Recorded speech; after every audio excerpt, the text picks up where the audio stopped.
Pues en la clase de hoy, en la sesión de hoy, yo pretendía hacer una especie de repaso y sacar ver qué es lo que hemos hecho hasta ahora, que son 7 sesiones, han pasado 2 meses, como inauguramos una segunda parte, lo que yo creo que se tiene que haber conseguido. Hay unos objetivos que yo los he ido también explicitando, pero yo creo que se tiene que haber conseguido las cosas que voy a nombrar. Entonces yo os ruego que vosotros apuntéis, si hay alguna observación que queréis hacer para el turno de participación, sobre todo en este caso decir, bueno, Eduardo, creo que esto falta o no sé qué, lo que sea. Mira, lo primero, que dentro de este seminario que es la filosofía como escuela de vida, yo lo que expliqué al principio, intenté explicar, es qué sentido tenía el seminario, cómo entendía yo la filosofía y todo este tipo de cuestiones. Y además nos referíamos también al libro que estamos utilizando como texto, para decirlo de alguna manera, que lo tenéis todos, el libro de Fundamentos de Filosofía, lo tenéis todo, o bien porque lo habéis adquirido durante las clases, bien porque alguno lo ha comprado por su cuenta a través de Amazon y otros, y la gente de América yo se los he mandado en PDF, porque allí no se puede conseguir, o sea, es un libro de importación y sale carísimo. Entonces, esto yo creo que estaba en los inicios del libro, eso tiene que estar claro. Empezamos con Parménides, ¿verdad? Y luego seguimos con Platón y luego con Aristóteles, que nos quedamos casi, decía, a medias, quizás más avanzado que a medias. Entonces yo lo que quería quedara claro cuál era la pregunta fundamental de la filosofía, que es la pregunta por el ser. La pregunta fundamental de la filosofía es la pregunta por el ser. Claro, si decimos la pregunta por el ser, lo primero, si nos escuchara alguien por primera vez hoy, diría, bueno, ¿qué es el ser? ¿De qué está hablando este señor? El ser es el infinitivo de un verbo y también es, cuando decimos el ser, es el infinitivo sustantivado, pero ¿qué entendemos por ser? Entonces, en vez de yo definir el ser y dar una definición que se puede encontrar en algún diccionario filosófico, no diccionario de la lengua normal, sino algún diccionario filosófico, dije yo, bueno, vamos a hacer una cosa, vamos a hacer un recorrido histórico. Bueno, en realidad ha sido por 3 autores que son muy importantes para ver qué entendían ellos por ser. A mí me gusta, como sabéis,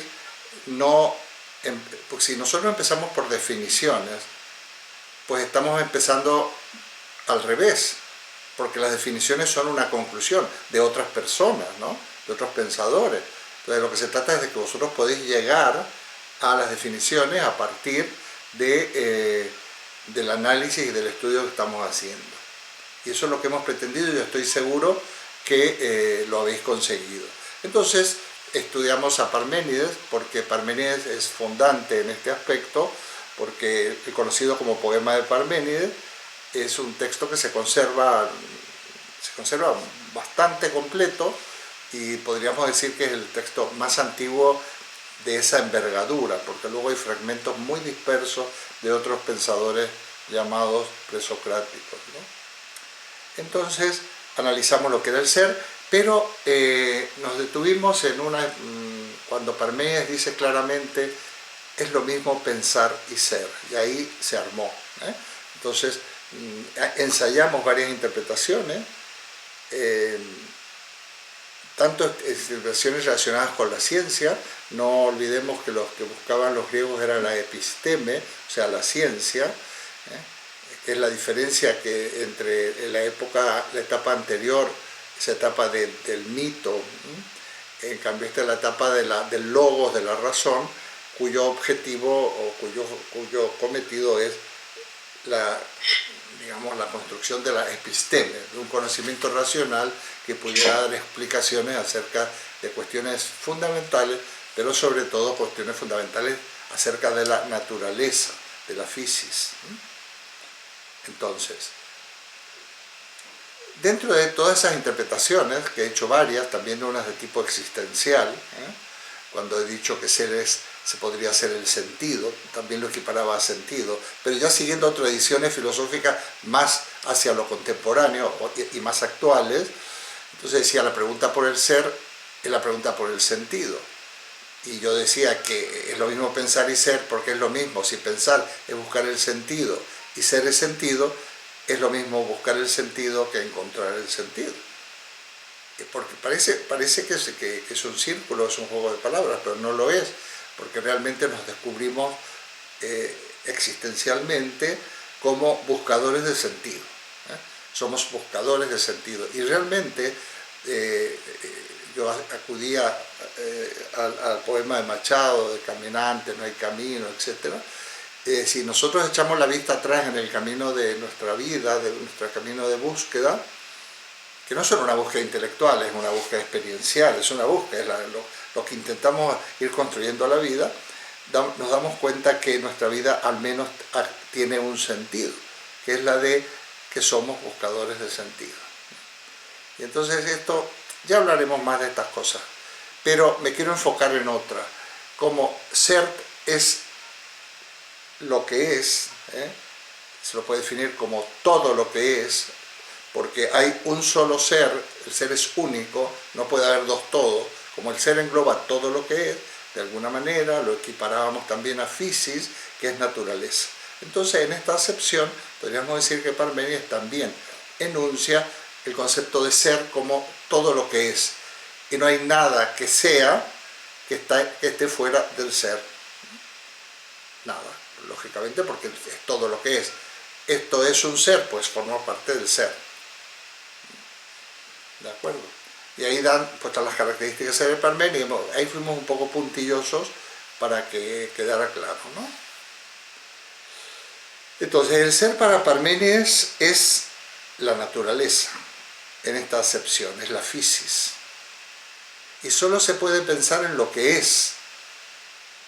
Y por decir así, lo que el ser es justamente lo que puede ser pensado. O sea que hay una relación pensar y ser de ida y vuelta, porque el ser es lo pensado y lo pensado es el ser, o sea, lo único que se puede pensar es en el ser. Yo hice la salvedad de que no íbamos a equiparar ser a existir, porque esto nos traería problemas para interpretarlo. Pero si hiciéramos caso omiso de eso, por unos segundos, digamos que el ser está constituido por todo lo que existe, y solo se puede pensar en lo que existe. Y existe aquello que puede ser pensado.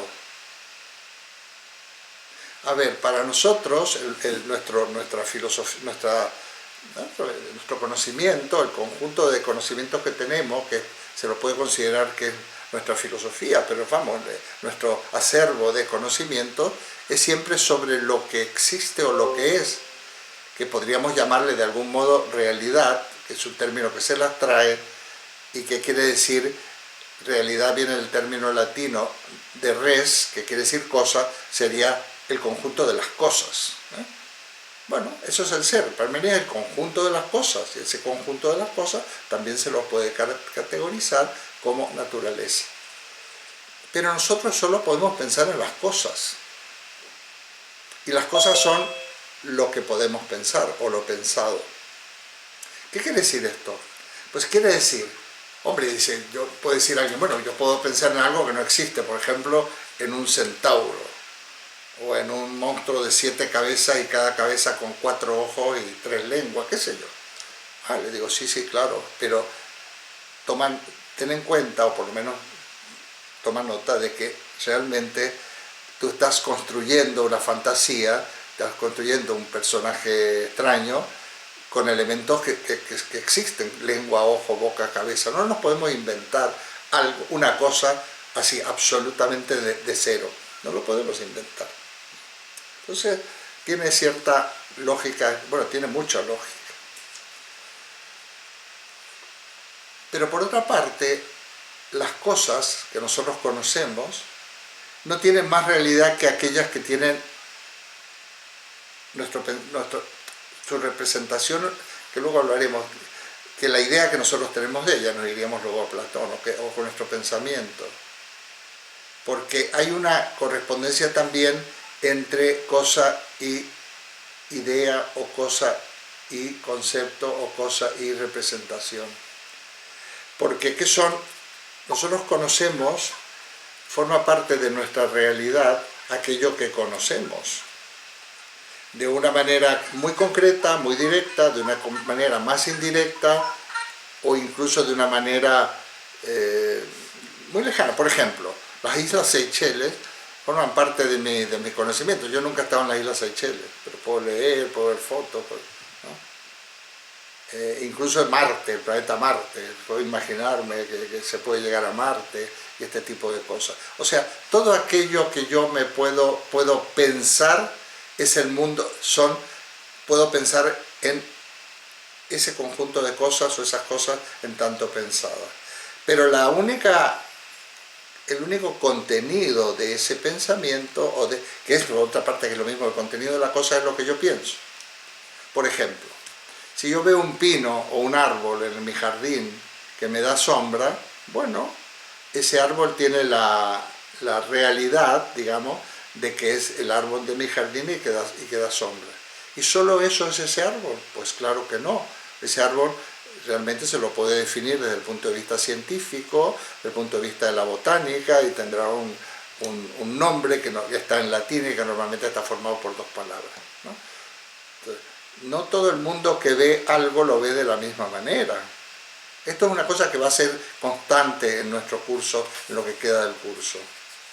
Yo ponía el ejemplo que vemos unas flores, entonces las flores, pues por un lado, desde el punto de vista botánico, pues son un órgano reproductor de ciertas plantas, pero por ejemplo, si yo regalo una flor, puedo estar regalando, es una alegoría de alto, la flor puede significar gratitud, amor, no sé, disculpas, muchas cosas puede significar una flor. Y para la señora o el señor que vende flores en el puesto, tienen un valor económico, y las flores hay flores caras, flores baratas, y ya se puede hacer negocio con las flores. O sea que hay muchas maneras de constituir una cosa, y realmente lo que constituimos las cosas somos las personas. Bueno, esto vaya por delante. Entonces, para Platón, el ser es la idea que es la traducción de eidos, que quiere decir algo así como lo visto o lo pensado.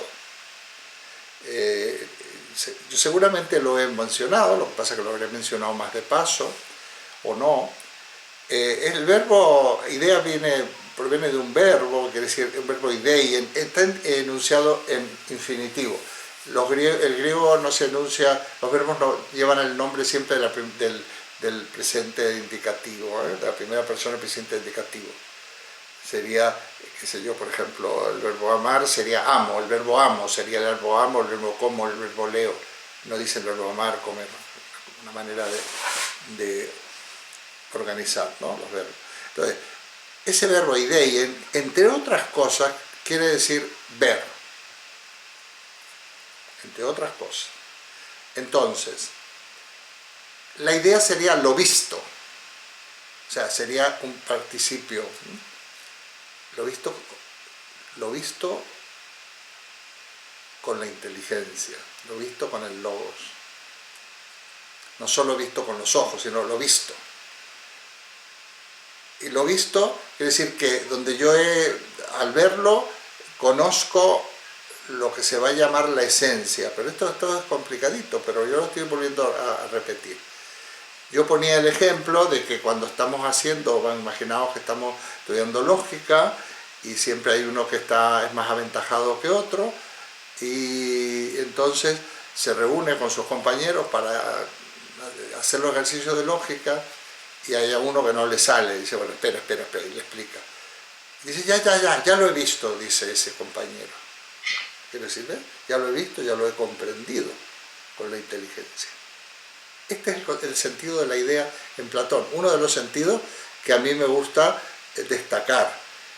No estoy haciendo una interpretación gratuita, yo me estoy ciñendo a, como os he dicho, a textos y a traducciones fiables, fidedignas, pero hay otras interpretaciones, aún así se puede interpretar.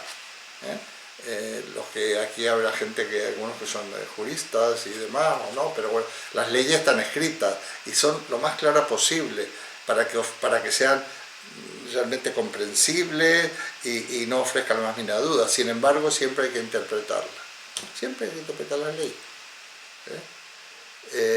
a pesar de todo. Entonces, siempre conocer es interpretar. Importante que tengamos esto en cuenta. Entonces, para Platón, el ser son las ideas. ¿Es distinto de lo que piensa Parménides? No, porque si para Parménides el ser es todo lo que es, semejante a una esfera bien redonda, dice Parménides. No olvidéis que el ser, la filosofía griega, es materia, es materia. Todo lo que es material. Podríamos decir que en todas sus versiones es un pensamiento, una filosofía que se la podría catalogar como materialista, aunque el materialismo es un ismo, y entonces no, simplemente que para ellos existe la materia, no otras cosas. Bueno, pero todo lo que es, hay distintas maneras, distintas maneras de ser. Entonces yo hacía un dibujo que hacía una esfera que era el ser de Parménides y luego hacía unas esferitas pequeñas que son las ideas. O sea, hay seres, pero no todos los seres son iguales, no todos tienen la misma esencia. Unas cosas son A, otras cosas son B, otras cosas son C. Unas cosas son animales, otras son piedras, otras son árboles, qué sé yo. Entonces, lo que hace Platón en realidad es hilar más fino respecto de su maestro Parménides, que fue uno de los maestros de Platón, aunque él no lo conociera, pero sí lo leía. Platón tuvo varias influencias muy claras, por supuesto la de Sócrates es notable, pero también la de Pitágoras, la de Parménides, etc., ¿no? Entonces, es lo mismo pensar y ser. Se podría, avanzando en Platón, podríamos decir que el ser es la idea y la idea es el ser. Lo que pasa es que hay distintos tipos de ser. Y como cada idea representa, por decirlo de alguna manera, la esencia de algo, de una cosa, pues las ideas tienen un contenido, representan la esencia. A ver, esto iríamos en la línea de los significados. Las ideas de Platón, para que nos entendamos, dentro ya de la lingüística y de la semántica moderna, es el significado. En unas páginas más adelante, en el libro que tenéis, veréis el famoso triángulo semiótico, que no sé si lo hemos explicado, pero que siempre que me gustaría explicarlo en algún momento, ¿no? Entonces, son los significados. Bueno, ¿qué diferencia hay en decir que el contenido de la idea es la esencia o el contenido de la idea es el significado? Bueno, una enorme diferencia. Esto quiere decir que en la época clásica, que eran de alguna manera, había un cierto naturalismo en el gnoseológico. Se consideraba que la inteligencia humana podía realmente conocer la esencia de las cosas y que las cosas tienen una esencia. Sin embargo, al paso de los siglos, hemos visto que en realidad no se conoce ninguna esencia de las cosas, porque como las esencias, aquellas las construimos nosotros, Lo que hacemos es construir significados. Entonces, si reemplazamos esencia por significado, podemos asumir perfectamente el pensamiento de estos filósofos clásicos. Daba el ejemplo de la flor. Puede significar una muestra de amor, puede significar un agradecimiento, una felicitación de cumpleaños, o puede significar un objeto de estudio para el botánico, y estudiar todos los ciclos de la vida vegetal, etc.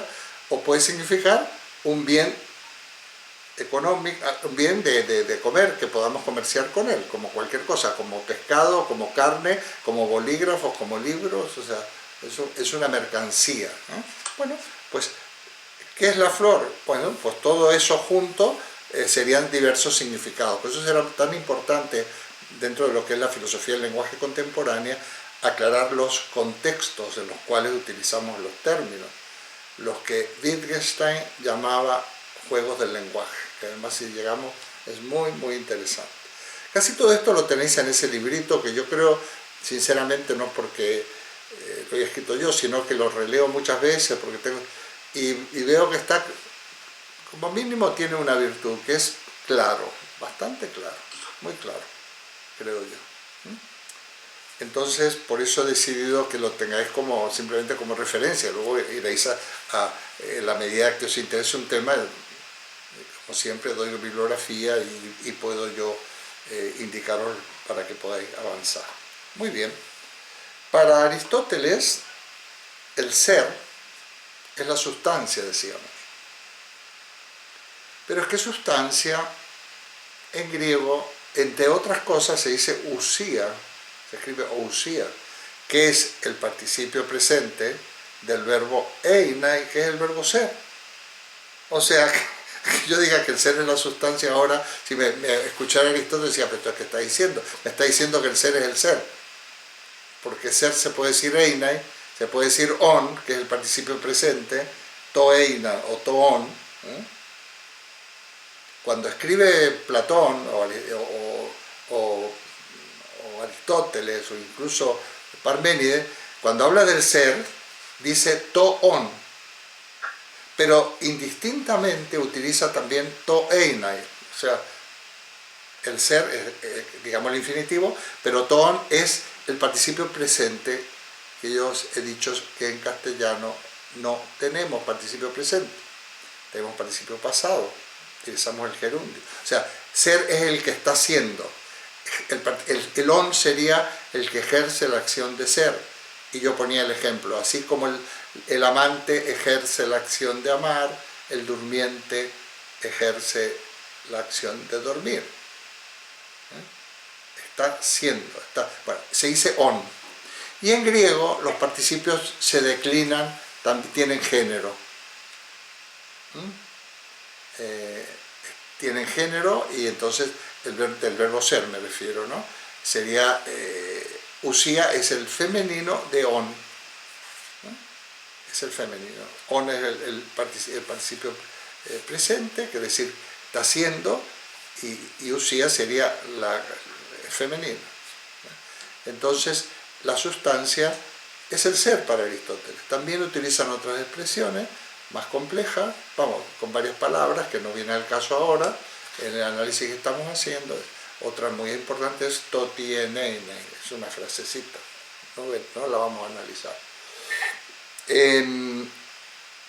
Fijaos, dentro de el ser es todo lo que es, hay distintos modos de ser, o sea, todo lo que es Parménides, distintos modos de ser según Platón, y yo ponía unos puntitos dentro de cada una de estas pequeñas esferas, que son las sustancias. ¿Por qué? Porque la idea de mesa, por ejemplo, vamos a poner la idea de mesa es artificial, también hay un lío con las ideas artificiales o no artificiales. Por ejemplo, la idea de árbol sería la idea platónica, pero hay muchos tipos de árboles, muchos tipos de... Si descendemos lo individual, no es lo mismo un pino que un olmo, que un peral, no es lo mismo. Por lo tanto, la sustancia para Aristóteles son las cosas concretas, O sea, una de las características de la sustancia en Aristóteles es que es lo individual, esto es una sustancia, y concreto, material. Concreto quiere decir material, ¿eh?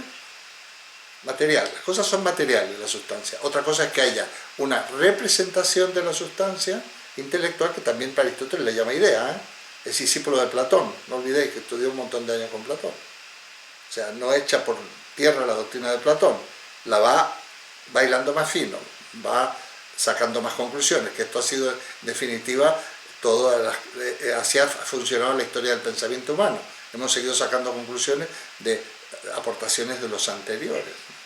Entonces, para Parménides el ser es todo lo que es, para Platón es la idea y para Aristóteles es la sustancia. O sea, la sustancia es la res, la cosa individual y concreta. ¿De acuerdo? Bueno. Pasábamos al tema de la causalidad. Y decíamos que bueno, nosotros estamos acostumbrados que causa es aquello que produce un efecto, ¿no? Entonces hay una relación causa-efecto. Para Aristóteles las causas son 4, acordados: causa material, la materia, causa formal, causa eficiente y causa final. Dábamos el ejemplo de la estatua, creo que ahí intervino Mari Carmen, y realmente, entonces el trozo de mármol, que puse mis pegas, pero bueno, ahora no es el momento. El trozo de mármol sería la materia, la idea de lo que el constructor quiere construir es la forma, el constructor esculpiendo ese trozo de mármol sería la causa eficiente, y la estatua completa la causa final. Lo dejamos ahí por ahora, que repito que ni siquiera que el propio Aristóteles no es un muy buen ejemplo, porque el tema es que hay diversas maneras de entender la materia, y la estatua, el trozo de mármol, ya es una sustancia. Es una sustancia, pero bueno. Esto nos lleva a la cuestión del movimiento, el devenir. Esta manera de conciliar el movimiento y el reposo, porque las grandes cuplas, por decir así, de discusión del pensamiento griego, pero no de discusión fanática, sino de intentar conciliar lo uno y lo múltiple, el movimiento y el reposo, el ser y el no ser, como en realidad todo eso es conciliable. De hecho, en ese diálogo de Platón, que se llama el Parménides, es muy interesante el análisis que hace Platón para explicar verdaderamente esa conciliación entre ser y no ser. Pero dentro del tema del movimiento y el reposo, podríamos decir que el ser como tal, el ser de Parménides, esa esfera bien redonda, vamos a decir nosotros el universo, que por cierto el universo no cambia, se mueve, pero la cantidad de materia que compone el universo, materia-energía, es estable, porque además nada se pierde, en todo caso se transforma, pero acordados de una de las leyes, algo así. Entonces,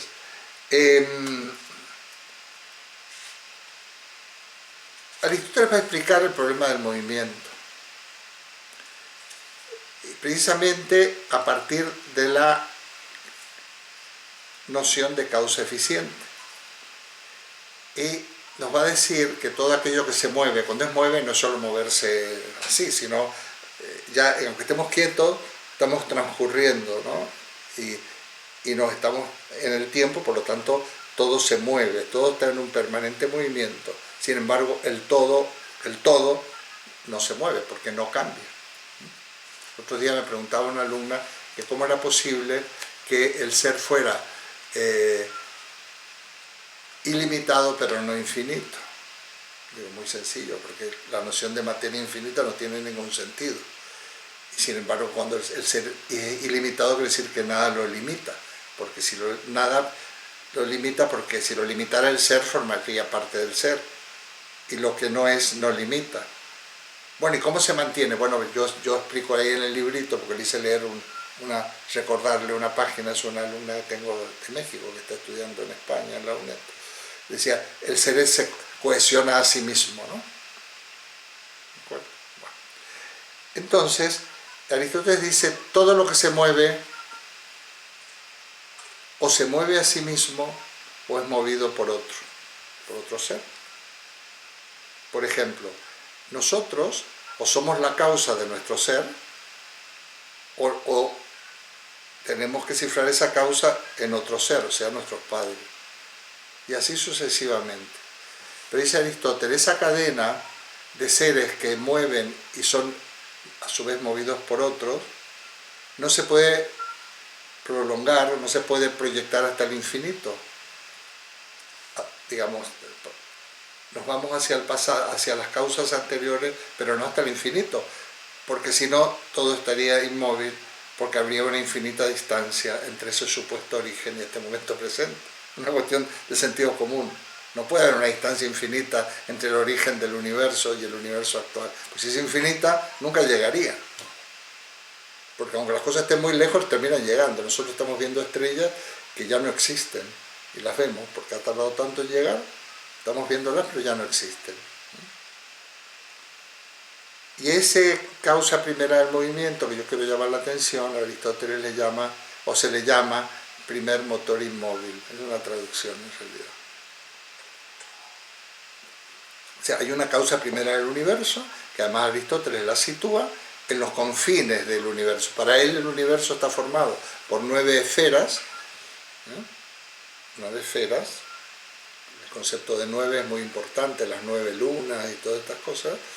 Y estaría en la última esfera, es la esfera de las estrellas fijas, donde están todas las estrellas y también está el sol. No, el sol no. Y el sol, sí, claro. Entonces, pues ahí, en la estrella número 9, en la esfera número 9, estaría la causa primera del movimiento, que transmite a la 8 o a la 7 una especie de energía centrípeta, que llega hasta el centro y mueve a la Tierra. Lo que está en la Tierra, que por cierto está en el centro. Aristóteles sustenta una concepción del universo geocéntrica. Cuando digo esfera es porque la visión aristotélica es muy primitiva, es lo menos, digamos, es muy primitiva, y considera que son como esferas materiales, como caparazones que van dando vueltas. La última está quieta, mueve a la siguiente es como un engranaje. Sí, de éter, de lo que quiera, pero es materia, aunque sea materia sutil. No tenía la noción de órbita Aristóteles. La noción de órbita la van a descubrir en Alejandría, en la época helenística, que por cierto son aristotélicos. Bueno, entonces, ¿esto por qué lo menciono? Bueno, porque como veis, esto va orientado en la parte que estamos, en la línea que estamos siguiendo, que no es la única, que además hay otras complementarias que se podrían seguir, otras lecturas que se podría hacer de todo esto. Estamos en la línea de la física y por lo tanto también de la astronomía, o sea, la física, las ciencias de la naturaleza y la física. La física, que es la ciencia que estudia la física, y aquellos que estudiaban la física son los físicos, ¿no? Y entonces aquí se diseña digamos, una concepción del universo geocéntrica que, como sabéis, va a imperar hasta la modernidad prácticamente, hasta el final del Renacimiento, aunque ya había en Alejandría, Aristarco de Samos ya nos diseña una concepción heliocéntrica de la astronomía, ¿no? Donde ya el centro del centro no es la Tierra sino el Sol, y la Tierra sería un planeta. Aristarco de Samos es muy avanzado, pero no se le hizo caso. Por cierto, en la esfera número más externa de la estrella fija está el Sol, está el primero motor inmóvil, y no olvidéis que para Platón el Sol es aquello que nos permite ver las cosas, porque como el Sol ilumina, al iluminar las cosas yo las puedo ver en el sentido metafórico. Cuando el prisionero de la caverna sale afuera puede ver todo gracias a la luz del Sol. Y la idea de Sol para Platón, el Sol representa la idea de bien. Y para Aristóteles, de alguna manera, también. Él define, no vamos a entrar en ello, al primer motor inmóvil como pensamiento del pensamiento que a sí mismo se piensa. O sea, En este texto, que es una simple, digamos, recordatorio de un texto que está traducido y habría que ver, hay que discutir cómo se puede traducir eso, pero es que es una de las traducciones más frecuentes, vemos que de alguna manera ese primer motor inmóvil, algunos piensan que podría tener un carácter inteligente.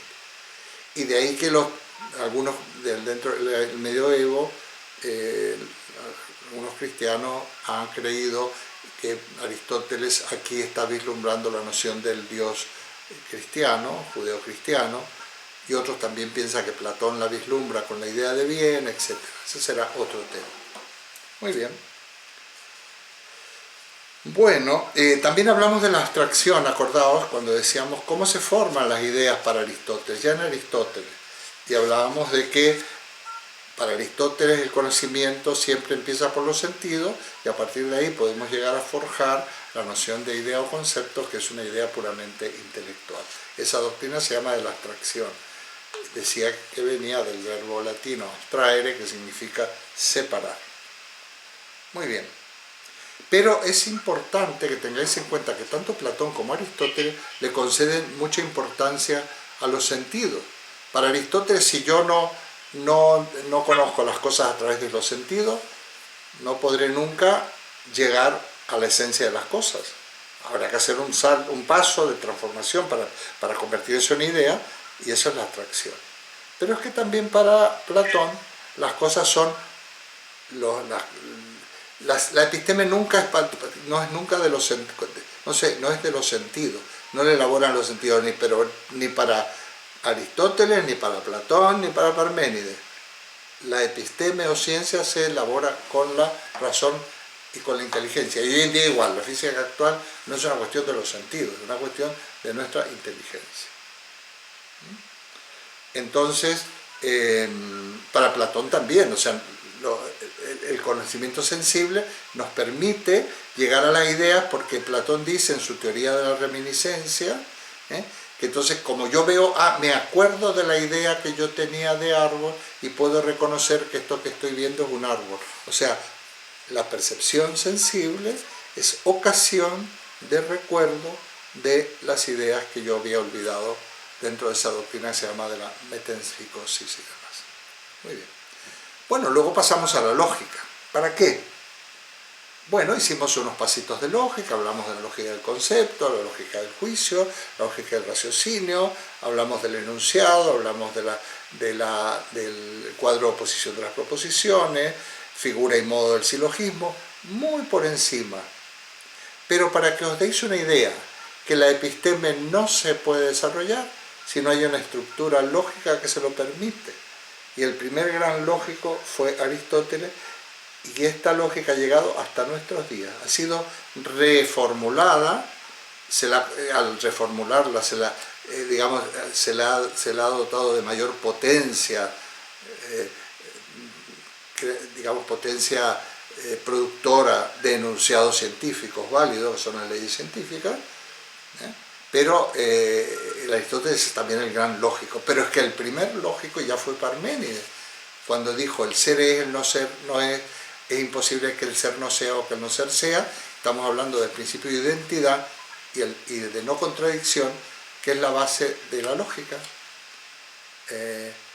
Nuestra lógica binaria, que habría mucho que hablar de esto, si llegáramos en algún momento o en otra época, en otra etapa de nuestro seminario, es la que tenemos, la que funciona toda la tecnología actual, incluso estas conexiones, todo por la lógica binaria. Pero hay otro tipo de lógica que se está investigando, son las lógicas que van a permitir otras cosas, que van en la línea de inteligencia artificial, que van en la línea de los viajes espaciales, que van en la línea digamos, de alguna manera tener en cuenta la curva de espacio-tiempo, etc. Bueno, y muchas cuestiones que ya ha analizado incluso la ciencia, las novelas y los escritos de ciencia ficción.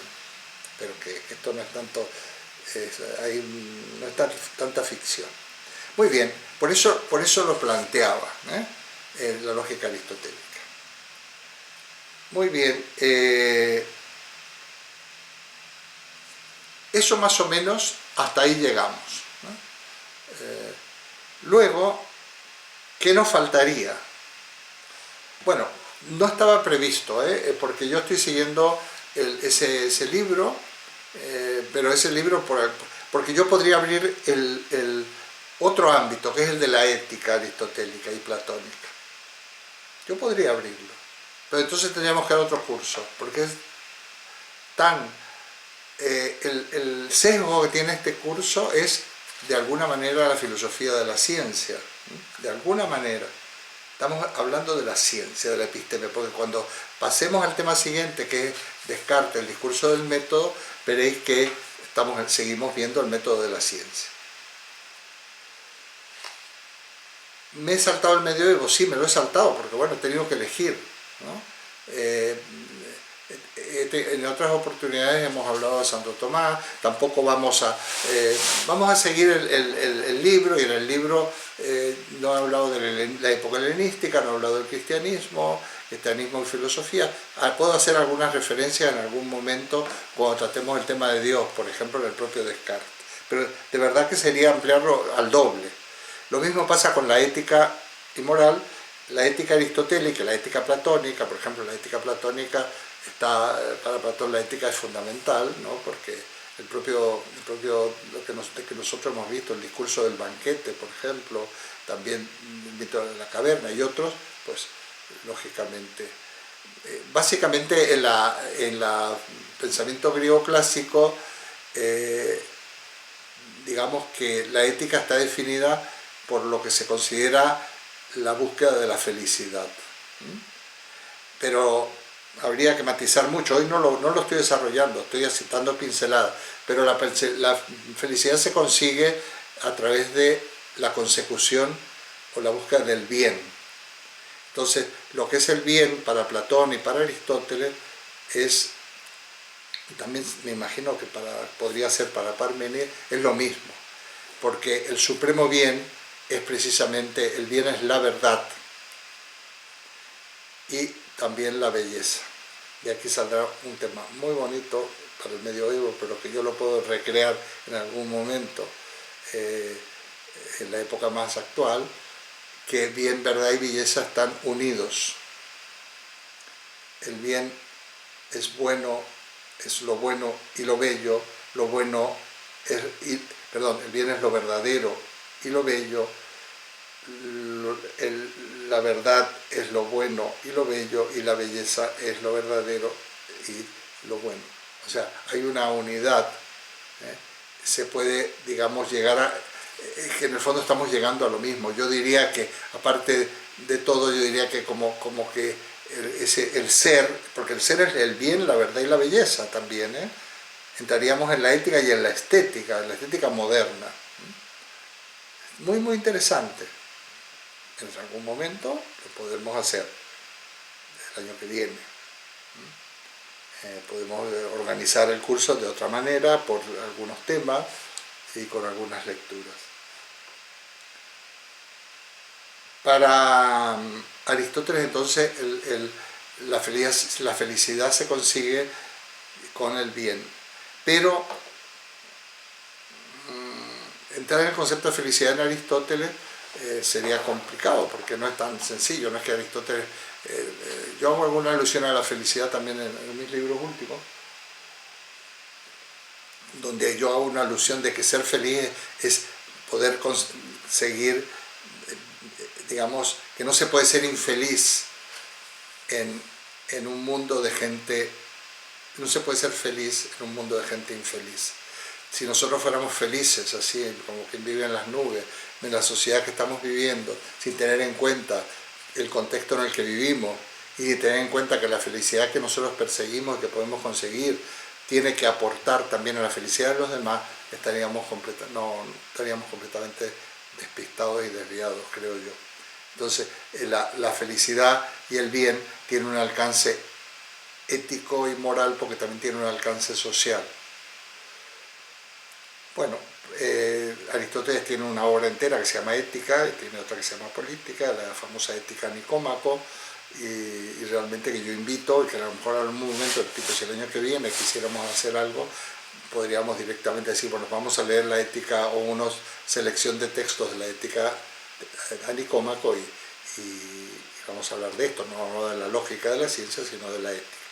La ética y la política para los griegos, de paso, ya sabéis, esto lo hemos dicho, va unida, porque el bien individual, el bien individual en realidad es el bien común.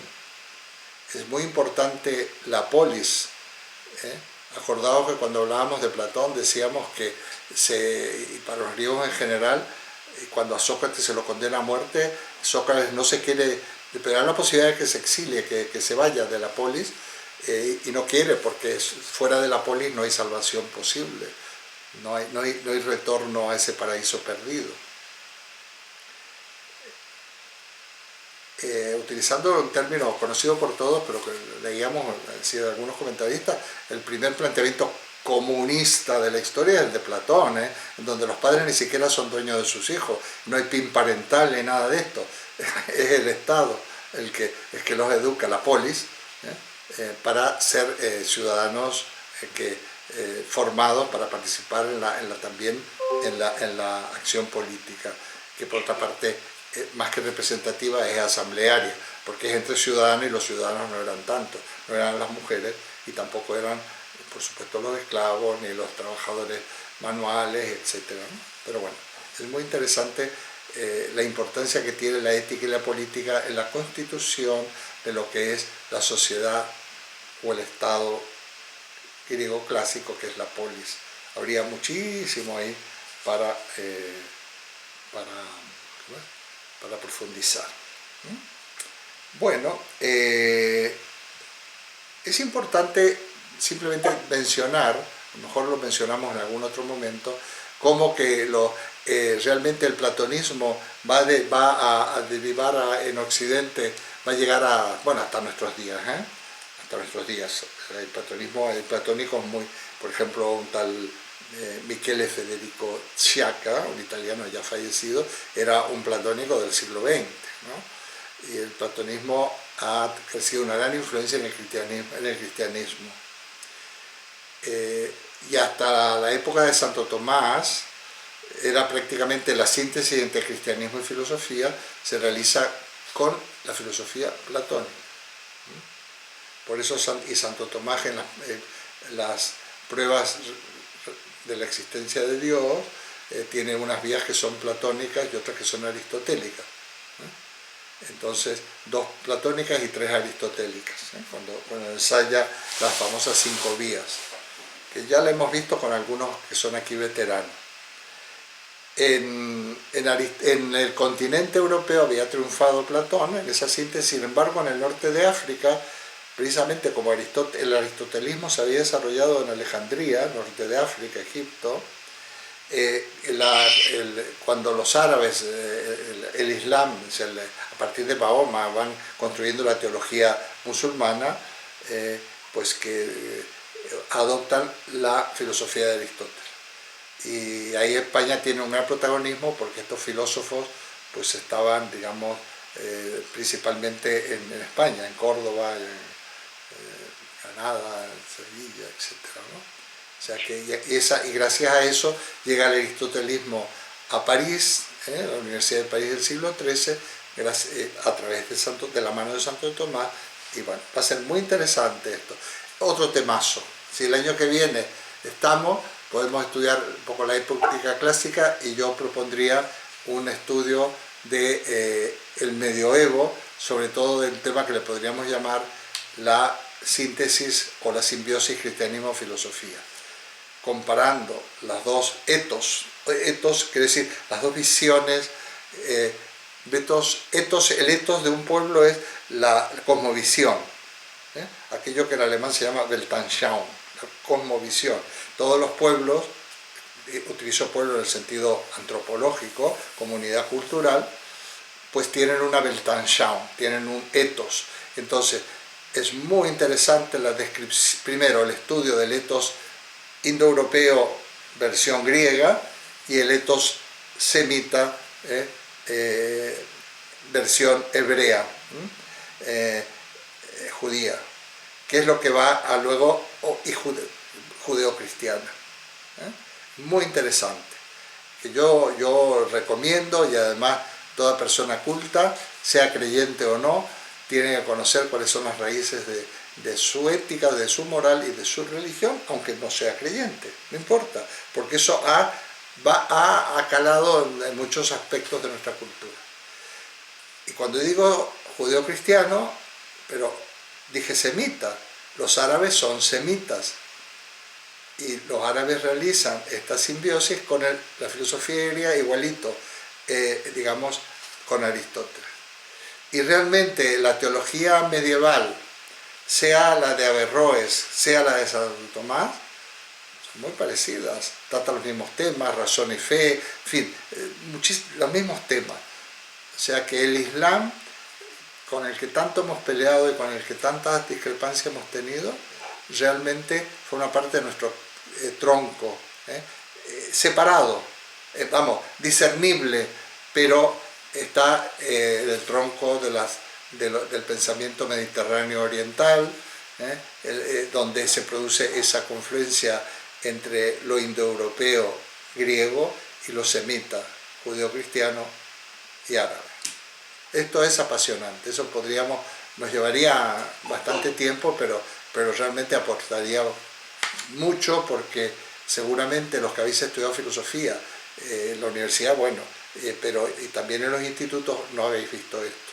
O sea, hay una laguna en España, bueno, no solo en España, en general, lo que es el pensamiento medieval y el pensamiento judeo-cristiano y el pensamiento árabe, del cual somos hijos y herederos. Sin embargo, lo hemos desconocido. En España, cuando se habla de los filósofos españoles, bueno, se sigue un criterio, me imagino, geográfico, pero si seguimos un criterio geográfico, pues bueno, también estuvieron en la península los árabes y realmente son filósofos españoles. Son filósofos españoles de los cuales nos tendríamos que sentir orgullosos. Bueno. Está alguien hablando por teléfono y habría o lo que sea y tendría que apagar el micrófono. Vamos a ver. Bueno.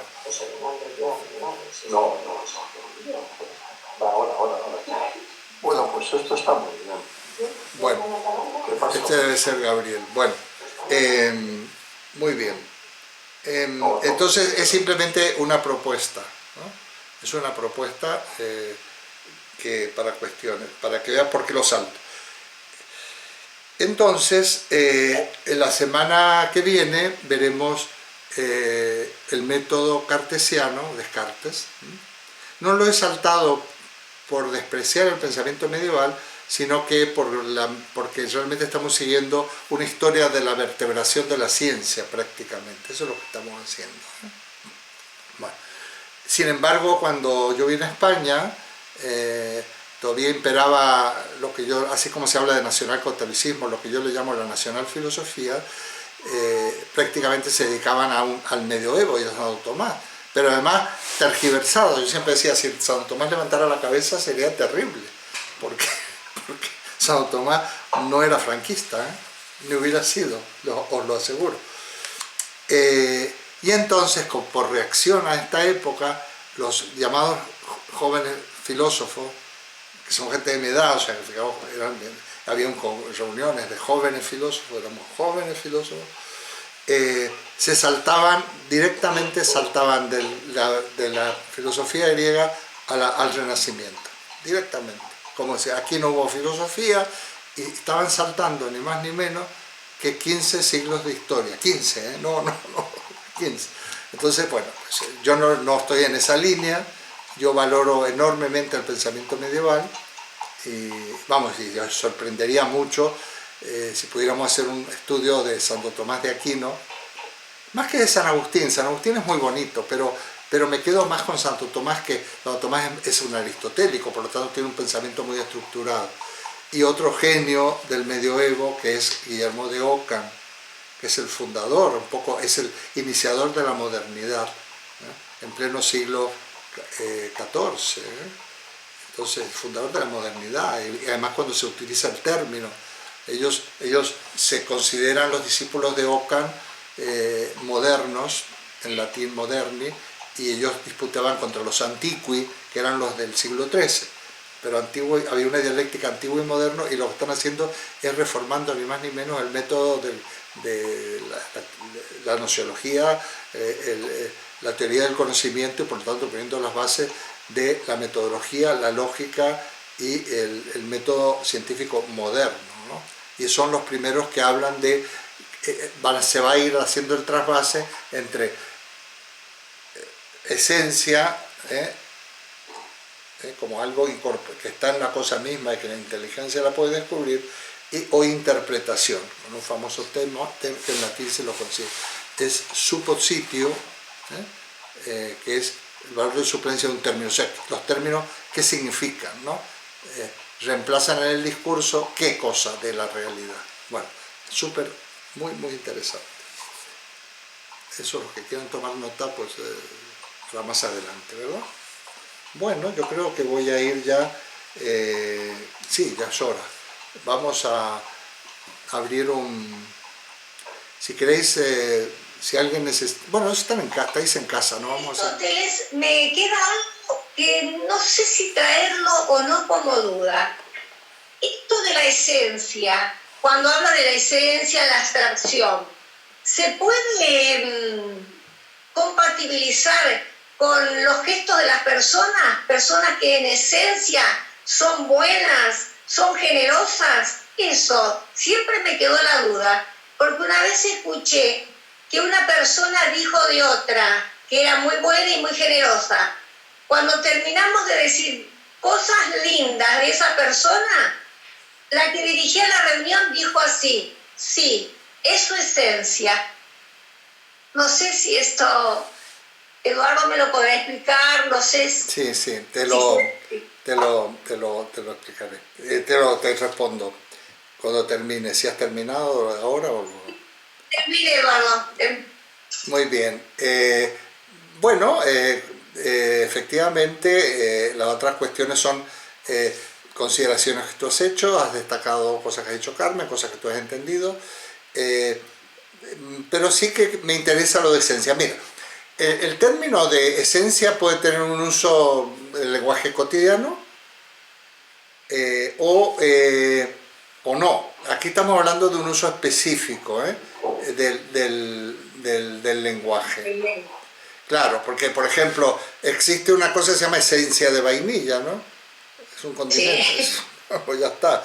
También hay gente que vende esencias, que son una especie de perfume falso que venden en los mercadillos. Esencias. Bueno, no nos estamos refiriendo a eso. Y cuando dicen en su esencia, lo que ha querido decir esta persona, que forma parte de lo que ella es, tiene algo que ver. Pero esencia en filosofía, y en la filosofía griega, básicamente, te voy a decir cómo se define. Esencia es lo que una cosa es. Sería como el carnet de identidad de esa cosa. Esa es la esencia, lo que una cosa es. La esencia de los seres naturales, está expresada en dos palabras. Las clasificaciones las realiza Aristóteles. Por ejemplo, canis lupus es el lobo, esa es la esencia siempre Aristóteles menciona el género próximo al grupo que tú perteneces y cuál es la diferencia. O sea, el lobo forma parte de los cánidos, pero no es el canis canis, que es el perro, sino el canis lupus.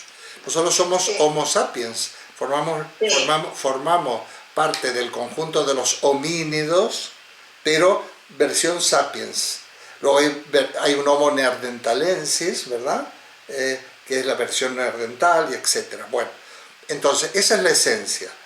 Las definiciones, aquellas en dos palabras griegas, género próximo y diferencia específica, que se le debemos a Aristóteles y a sus discípulos, por ejemplo a un tal Porfirio, lo que hacen es expresar la esencia de las cosas.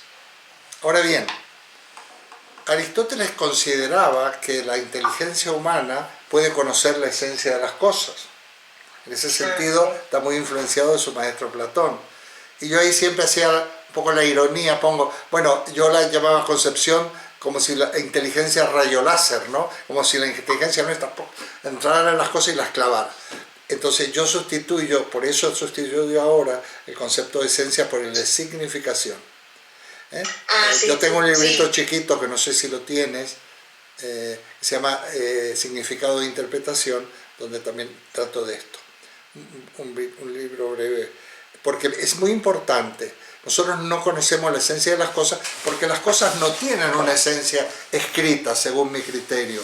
¿Sabes por qué? Porque pensar que las cosas tienen una esencia es, en el fondo, echa mano de una teoría creacionista. Eso significa que hay un ser inteligente que es Dios, que, esto es muy platónico, que otorga, le pone a cada cosa su identidad, su esencia, y además, como nosotros somos hijos de Dios, también, o somos platónicos porque hemos vivido en ese mundo y tal, podemos conocerlas o reconocerlas. Yo no estoy de acuerdo, pero esa es la cuestión. La esencia es lo que una cosa es, y es la base de la definición desde el punto de vista lógico y nociológico. Esta es la cuestión. Luego usamos, ¿sabes lo que pasa? Que en griego, en el lenguaje es muy importante, porque sustancia de Aristóteles no te puede ir al diccionario y que te van a decir de qué estamos hablando. Que eso consume sustancias, leía los otros días en una película. ¿Qué quiere decir? Que consume drogas, ¿no? Y bueno, digamos, sustancias aristotélicas, pues sí, también la droga sería una sustancia aristotélica, pero sustancia es toda cosa material. Y ya está. Sí. Muy bien. Esto está bien, esa pregunta, me gusta porque, mira, nos cuesta un poco, se nos escabulle, porque mezclamos con el lenguaje ordinario, naturalmente. Sí. Y luego, uno de los que nos hacen flaco favor son a veces algunas pseudofilosofías estas de autoayuda, que hablan mucho de esencia. Pero digo pseudo porque hay escritos de autoayuda que no son pseudofilosofías. No estoy en contra de este tipo de pensamientos. Bueno... Muchas gracias, Manuel, Manuel, oye, y tú, a ver, Manuel, una pregunta, ¿sigues de técnico o te interesa este asunto? No, me interesa mucho. Sí que es verdad que empecé pues haciendo el seguimiento de técnico, pero sí que me interesa. No estoy a la altura vuestra, porque yo creo que vosotros estáis a una altura más mayor, pero bueno, lo paso muy bien, con vosotros. Estoy descubriendo muchas cosas, ¿no? En este tema, ¿no? Que hay mucha gente muy inteligente, ¿no? Que sabe mucho más. Mira, Manuel, también seguro estás descubriendo que si no lo has descubierto, te estás al caer de decir, pero ¿cómo yo he podido vivir sin filosofía hasta ahora? Es verdad. Es cuando uno, no, de verdad, porque mira, la filosofía es un bien que hay que compartir y que hay que difundir, que esto es lo que es el leitmotiv en mi trabajo, ¿no? Difundir, porque hace bien, verdaderamente hace bien. Y bueno, y por otra parte, de altura más que tú, estamos todos sentados, los hay muy bajitos, aquí, que a mí me consta, ojo, y otros muy altos. No, a ver, aquí nadie sabe más que nadie, La mayoría de la gente aquí no ha estudiado filosofía como carrera. Bueno, no tengo una ficha vuestra como hacíamos en la universidad, no estaría mal, una ficha que me pusiera cada uno los estudios que tiene, las lenguas que maneja, sobre todo eso, porque a veces se puede, según las lenguas, recomendar cierta bibliografía. Pero no, aquí somos todos muy iguales, y no es una manera de hablar, aprendemos todos de todos, yo lo he dicho varias veces, yo también aprendo, bueno, el que más, soy un privilegiado, el que más, porque lo que va y viene, pues a mí primero es un acicate, es lo que me alimenta, lo que me hace trabajar, y la verdad es que soy un privilegiado. Y todos somos privilegiados. Yo creo que tenemos una característica, Eduardo. Dime. Filosofía en ambas orillas del Atlántico.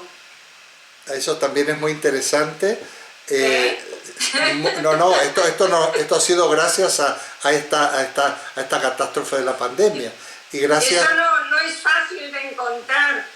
Y vamos a seguir. Y de hecho... llevándonos bien. Sin lugar a dudas. No, la gente que está del otro lado es estupenda, me consta, tan estupendo como vosotros. Lamentablemente la gente de México no puede participar por los horarios. ya sabéis que está inscrito. Eso no lo podemos arreglar. Eso no se puede arreglar. Pero sí, bueno, María Inés es un clavo, está en este seminario y en el otro, pero además yo creo que está siempre, y se levanta y es tempranito, y si fuera más temprano, lo mismo. Y también sobre esta Cristina, hoy no sé qué ha pasado, que no se habrá tenido que retirar. Estuvo Amalda, una chica de México que no, al principio, pero era porque se había trasnochado, no porque había esperado antes de acostarse, porque teníamos 9 horas de diferencia. Ahora hay 8 donde ya está. Imaginaos, es imposible. Pero bueno, es un experimento y cuando lo hicimos parte híbrido o mixto, estaban algunos sentados en la sala, otros desde afuera. Bueno, me parece una proyección también muy estimulante, muy estimulante. En esta universidad que, por cierto, la hacemos todo. Esta Universidad Popular, los otros días estoy dirigiendo una tesis doctoral de una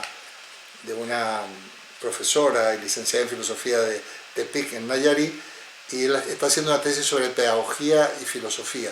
Digo, bueno, mira, entonces me muestra lo que está haciendo. Digo, tienes que leer a Giner de los Ríos, la Institución Libre de Enseñanza. Hay que leer a Giner de los Ríos, porque es muy importante, pero allí, bueno, si tú eres pedagoga, con más razón. Y ha hecho un escrito muy interesante sobre Giner de los Ríos. Giner de los Ríos avanza hace una crítica de una pedagogía obsoleta y propone una escuela activa y participativa. Y como esta universidad, yo le conté, está intitulada Carmen de Michelena, una señora que pertenecía a este grupo de la Institución Libre de Enseñanza, pues, y yo creo que la Universidad Popular de alguna que cumple con que es abierta, es avanzada, hay libertad de pensamiento, los temas trata y se enfrenta a temas muy actuales y también controvertidos. Y bueno, quitando esto, bueno, aparte de esto, repito que somos muy privilegiados de poder estar en un grupo de filosofía, yo y me incluyo por supuesto, hablando de estas cosas un miércoles tranquilamente, ¿no? Esto nos hará vivir el tiempo que tengamos más o menos, no programados por nadie, sino el tiempo que vamos a vivir nos lo va a prolongar. Y en otro grupo hablaba, bueno, algún día vamos a hablar de otros temas, y explicaba cómo se puede uno morir sin hacerse viejo. Porque una cosa es estar viejo, o sea, mayor, con rasgos de personas mayores, y otra cosa es ser viejo. Y aunque ahora está previsto que algunos de los que están aquí se van a pasar los 100 años, seguro, pero los 90 y tal, eso por supuesto, y es posible pasar esos 100 años y no haberse hecho viejo nunca. ¿Por qué? Porque el viejo, digamos, hay como el personaje Ferdidurque de Víctor Gombrich, cuando dice que él no quería adquirir la forma, y los que estamos aquí de alguna manera no queremos fosilizarnos, no queremos adquirir la forma, y por lo tanto somos eternamente jóvenes, eternamente inmaduros, porque la madurez nunca va a llegar, porque la madurez es la fosilización total. Entonces estamos abiertos, somos permeables, podemos cambiar, no tenemos por qué aferrarnos a esquemas rígidos que nos quitan felicidad, ¿no? Bueno, pues esto es el tema, así que Manuel, yo digo que una vez que se ha entrado a la filosofía es muy difícil salir de ello. Alguien me decía, eso es como ser del Atlético de Madrid. Una vez que eres Atlético de Madrid, ya no te puedes borrar, por más que sufras. Y bueno, yo a veces digo, pues me haré del Rayo Vallecano, del Villarreal, porque claro, con esto que me hace sufrir, pero parece ser que no se puede. Aunque yo no nací siendo el Atlético de Madrid, porque yo vivía en otro mundo. Bueno, nos vemos el próximo miércoles, y muchísimas gracias por estar ahí y por hacer que yo siga pensando, porque cuando uno habla piensa. Yo voy hablando y voy descubriendo cosas mientras hablo, No es que yo lleve porque el propio discurso te va llevando y a veces las apunto, ¿no? Así que aquí, Manuel, somos todos filósofos, tú también, por supuesto, porque ser filósofo es desear conocer y querer buscar y querer encontrar un sentido a tu vida o abandonar, a veces soltar lastre porque hay caminos que dicen esto no lleva a ninguna parte, pero bueno, tú que eres tan joven, tienes tanto por delante que... Estoy muy a la expectativa de todo, esperando lo que podáis comentar y lo que podáis decir y muy atento.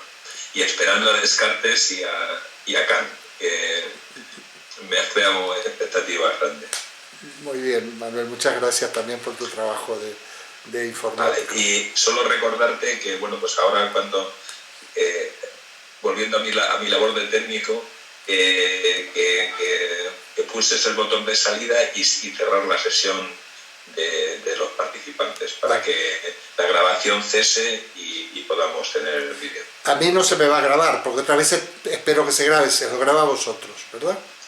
Sí, pero te lo enviaremos para que veas lo que se ha grabado y des tu visto bueno también antes de subirlo a las redes. De acuerdo. No, normalmente hay que cortar esos titubeos iniciales y ya está. El resto no... yo a veces me cuesta, a veces tengo que editar porque digo inconvenientes, pero he descubierto que me resulta más económico y no decir inconveniente y no tener que trabajar tanto en la edición. Yo digo, uy, ¿cómo he dicho esto? Y todo de cortar, claro. Ahora no he dicho casi nada, o sea que... En todo caso, como lo vas a ver, pues claro. Tú eres el que... Vamos a dar simplemente el corte de esos titubeos iniciales, lo demás va a salir en todo. Hoy no has asustado a nadie, Eduardo, tranquilo. ¿Qué? No, ¿sabes lo que pasa? Es que hago propósito firme de ser comedido y correcto. Además, hoy tienes público que no se asusta. Entonces, claro. Hoy todo bien. No, a veces me meto con gente de afuera, pero también con gente de adentro, ¿eh? No te creas. Claro. Y bueno, yo por eso digo que luego veo las caras que ha hecho y digo, ay por Dios, lo que he hecho, y esta persona se estaba... Hoy somos un grupo poco asustable, sí. Entonces bien. No, pero bueno, me hace ser un poquito más mayorcito y no decir tanto... No meter tanto que no, hombre, que no, que eso está muy bien. Cuando uno es mayor dice lo que le da la gana, eso es una ventaja. Acuérdate cuando decía Oliva... Cuando eres joven es otra cosa. Si tienes jefe, punto en boca. Pero ahora que no te manda nadie, ¿qué más te da? Si te pagan lo mismo. Sí, me van a pagar lo mismo, yo creo. Aparte, que después de cobrar puedes poner los verdes. Muy bien. Bueno, pues ha sido un gustazo. Nos vemos. Hasta luego a todos. Hasta luego.